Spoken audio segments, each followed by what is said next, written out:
How's it going, Eliminators? Today, I'm going to be showing you guys how to easily fix a Kawasaki engine on a Cub Cadet riding lawnmower that runs rough and blows a lot of black smoke out of the muffler. So with that being said, let's get right into it. So today in the shop, I am working on a Cub Cadet LTX 1142 kW, and this particular riding mower here has a Kawasaki engine on it. The model for that engine is an FR600V, and it has a very common issue. So my customer complained that when they started it up, they noticed that the engine was blowing a bunch of black smoke and then it was running very poorly. Now, to make this repair easier, I will be removing the hood from the unit. However, Cub Cadet, for whatever reason, doesn't put a plug on the headlight housing. So you have to come down to the plugs here and you gotta like twist them and then pull them out. And sometimes they can be a pain in the butt, but you just give them a little quarter turn there and they normally pop out just like that. And then there's also going to be a little clip here that you're going to have to remove, and then we can lift the hood off of this riding lawnmower. So once the headlights and wiring is removed, just get the hood on a 45-degree angle, and all you're trying to do is pull that bolt out from that little bracket there. So sitting on the riding mower here, I have the parking brake engaged. The throttle lever is about 3/4 of the way up, and I have engaged the choke knob there just by pulling it up. So what I'm going to do is turn the key, start the engine. We're going to shut the choke off, and you're going to hear that the engine's running rough, and you're probably going to see a whole bunch of black smoke coming out of the muffler.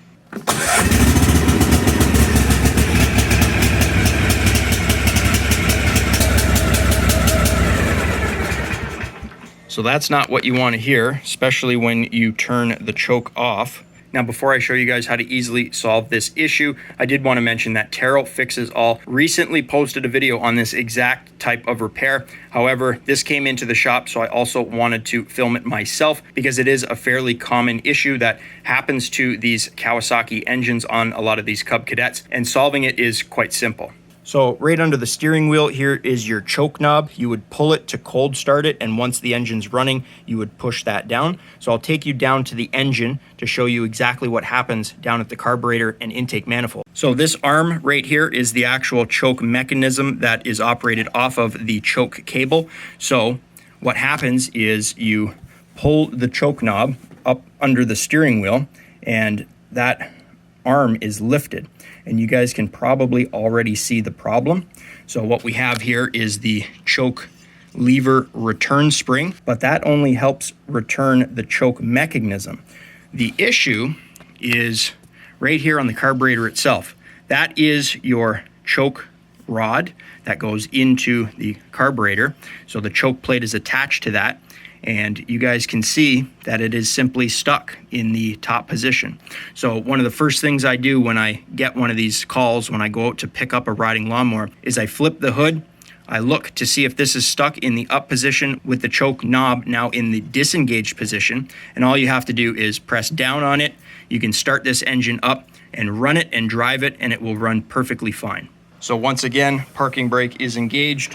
Throttle is still at about 3/4. The choke knob is in the disengaged position. So because the engine has already been started and it's warm, I should just be able to turn this key, fire up the engine, and you guys will hear the difference.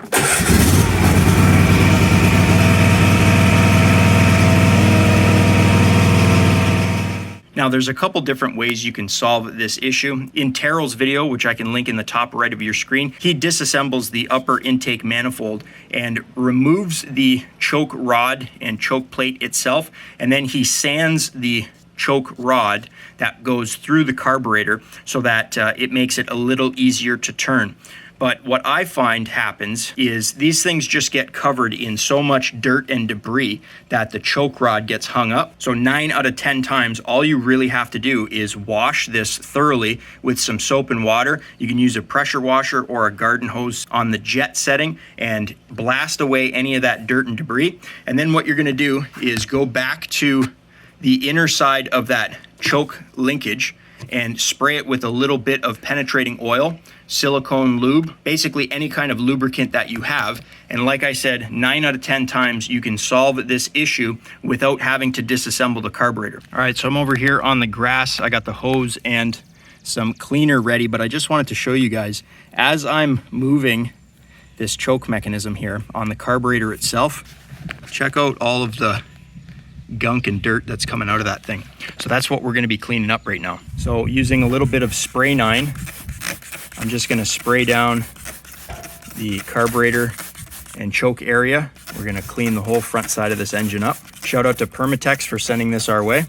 And then once you get that coated in your degreaser of choice, again, I'm using the jet setting on my hose, and we're just going to go in there and blast that carburetor and choke mechanism clean.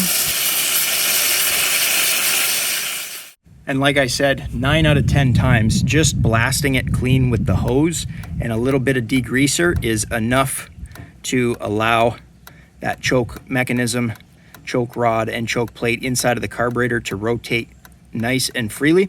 So like I said, that whole thing gets jammed up with dirt and then it just gets a little sticky. You guys can probably see the spring that's wrapped around that thing. You really don't have to change the tension of it, but if you could get one more wrap around on that spring, then it would make this choke rod return with a little bit more tension. I've covered that on a Honda auto choke video that I did. I can also link that in the top right of the screen. And if you guys want a little easier access at the spring that is wrapped around that choke rod, then all you have to do is lift the air filter cover. You guys can see it right there.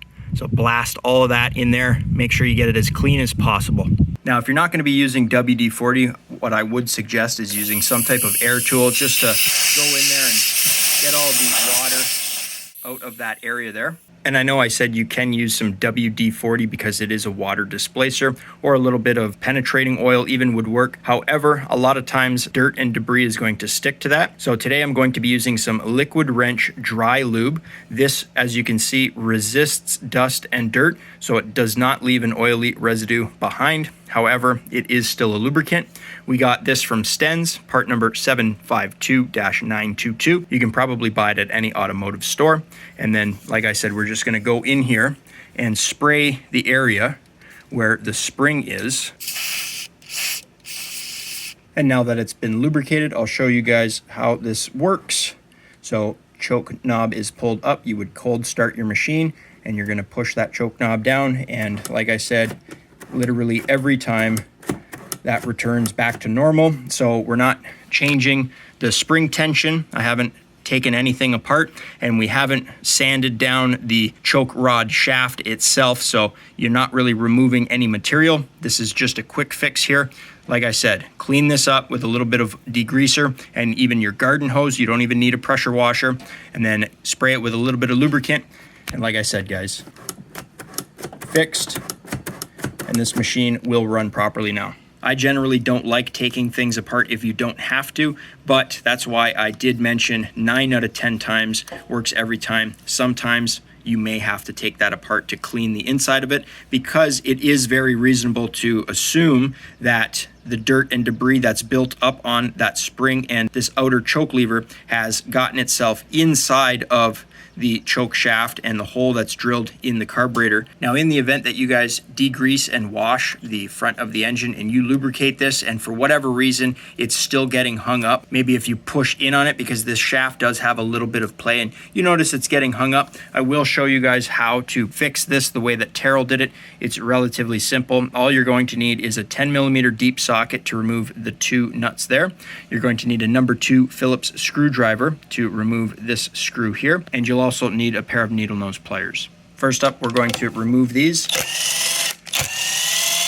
and then we can remove this Phillips head screw. And once you get that Phillips head screw removed, this is going to be under a little bit of spring tension, and it's going to kind of want to shoot out from you because there are these cables here that kind of, push it in that direction. You don't have to remove the governor spring. On this one, it's in the letter C. You guys can see it there. So we can just set that off to the side. And then what we can do is remove that little hose clamp on the breather tube. This is where the needle nose pliers come into handy. You're going to want to squeeze that and just pull them back a little bit. At this point, you can grab a hold of the intake manifold there and just pull it off of the carburetor, just like that.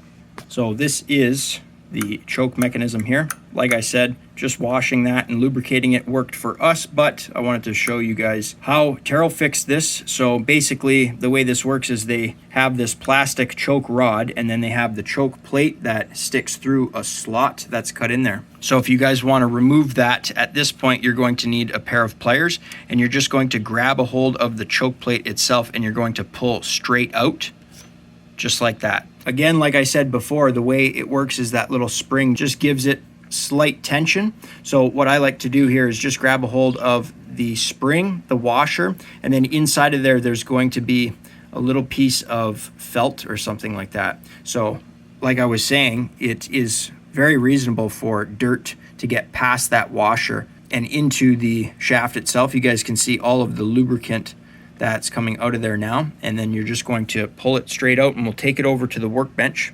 So I got a little bit of emery paper here, and Terrell just kind of sanded down that choke rod shaft there, I guess just to get all the gunk off of it, maybe to remove a little bit of material. It's plastic, so you want to make sure you don't remove too much, but we're going to try to get this as clean as possible here.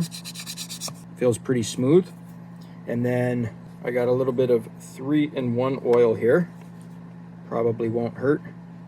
So we'll use a little bit of 3-in-1 oil as a lubricant. Make sure you get that little piece of felt or whatever it is in there. And we'll reinstall this. Now at this point, if you wanted to use a little bit of carb cleaner in the holes, but on this one, it was working just after I cleaned it, but I just wanted to show you guys this quick little repair in case it doesn't work on yours. And then we're just going to slide it back in. Now I am holding onto the top part of that spring. So what I'm gonna do is when I push this back in, I'm going to rotate it down and set that spring underneath that little area there, see that? And then I'm going to clip the choke plate back in. Probably a good idea at this point to make sure that your choke plate itself is clean. Like I said, this one was fairly clean, so we're just going to use the pliers and go straight in until both sides of that choke plate clip in there. And then, just so you guys have a little bit of reference, like I said, you want a little bit of tension on there. Now, what I mentioned about the spring tension on my Honda auto choke system, someone had gone and put too much tension on it, so it was kind of messing up how the system worked. These are designed to have a certain amount of tension on them. If you wrap the spring around too much, this will have too much tension. Now, I don't think it would matter because this is a pretty robust system with all the metal linkages and everything, but on this one, like I said, now it doesn't matter if you press that all the way in, it returns every time. Like I said, it was doing that after I washed it with some degreaser and the lubricant got in there.